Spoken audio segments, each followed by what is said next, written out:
Senhor presidente, ministro Ricardo Lewandowski, senhores senadores, senhoras senadoras. Esta sessão pode terminar como a mais triste para a democracia brasileira, desde que a luta do nosso povo a resgatou de uma terrível ditadura civil-militar há pouco mais de 30 anos. Nos últimos meses, temos trabalhado para denunciar à nação o processo absurdo da criminalização de um governo legitimamente eleito com uma agenda de resgate da dívida social brasileira. O governo de uma mulher honesta, absolutamente honrada na vida pública e na vida pessoal. Trata de um golpe parlamentar, não há outra palavra possível, urdido a partir de uma trama entre os derrotados de 2014 e parlamentares comprovadamente envolvidos em corrupção. Alguns o descrevem como um golpe suave, mas talvez seja o mais brutal de todos que já vivemos. Fazendo uso das leis do país, agridem a soberania popular e conduzem as instituições ao descrédito. Como afirmou ontem a presidenta Dilma aqui no plenário do Senado, estamos em vias de assistir a uma ruptura institucional. Estará sendo criado um precedente perigoso que colocará em risco a estabilidade de prefeitos, de governadores e de outros presidentes da República. Senhor presidente, eu poderia repetir aqui, pela enésima vez, que a presidenta democraticamente eleita, Dilma Rousseff, não cometeu crime de responsabilidade, condição constitucional para o impeachment. Poderia repetir que atos corriqueiros, iguais aos praticados por governos anteriores ou por governos estaduais, foram interpretados de maneira torta para configurar um crime que não existiu. Poderia dizer que este não é um julgamento justo, mas um justiçamento político, onde a condenação antecede o processo, as provas são desprezadas e o debate é inútil. Aliás, justiça é algo que não se pode dizer desse processo. E os algozes da presidenta Dilma sabem disso. Como bem salientou o advogado de defesa, José Eduardo Cardoso, a culpa os acompanhará pelo resto de suas vidas, porque não há tortura pior para um ser humano do que a culpa de condenar um inocente. Senhor presidente, mas eu prefiro me dirigir aos cidadãos de Roraima e do Brasil com uma palavra de esperança. Neste momento em que a violência institucional golpeia a nossa democracia, em 13 anos de governo dos trabalhadores, o povo pobre finalmente teve voz e vez. Teve trabalho, teve renda, pôde finalmente comprar muitas coisas que desejavam. Teve moradia, teve mais educação para os filhos, teve mais atendimento médico. Viveu o sonho de ver os filhos na universidade, até mesmo no exterior. Viveu o sonho que está ameaçado. Senhor presidente, o meu estado querido de Roraima, sempre esquecido, lá na fronteira norte desse imenso Brasil, pela primeira vez recebeu um tratamento digno do poder central.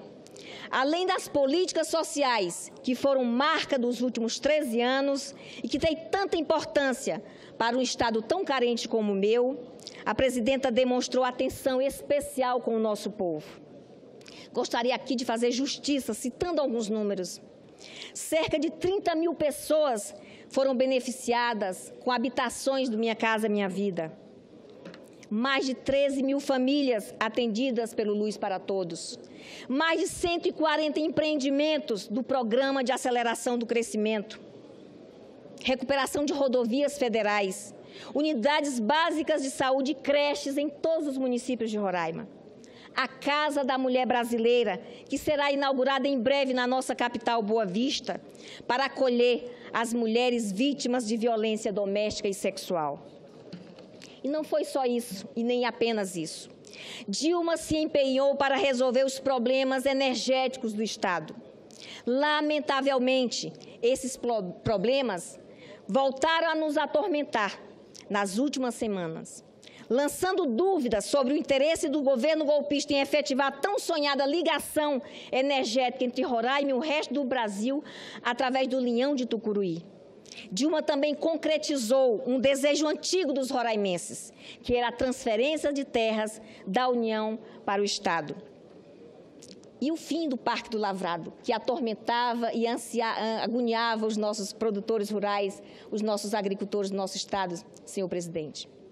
As medidas vão liberar áreas para o desenvolvimento econômico e darão segurança jurídica para investimentos em nosso querido Estado de Roraima.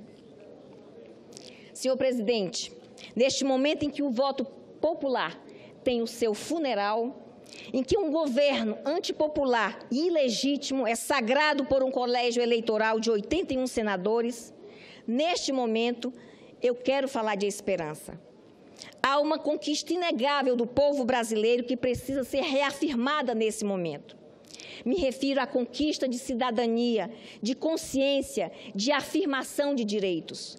Num momento tão triste para as lutas do povo brasileiro, é esse sentimento de que a sociedade atingiu um grau inédito de consciência política que me permite manter a esperança.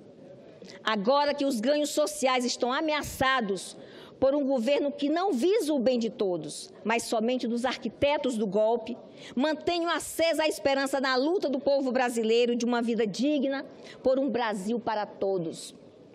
Se o golpe parlamentar for concretizado, nos restará contar com a consciência crítica e a disposição para a luta do povo brasileiro.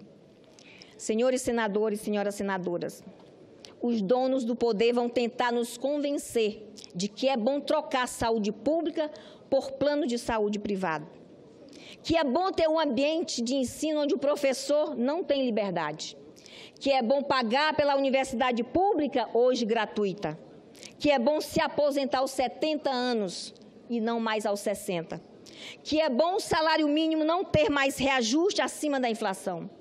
Vão tentar nos fazer acreditar que o correto é cada um de nós cuidar da própria vida e virar-se como puder.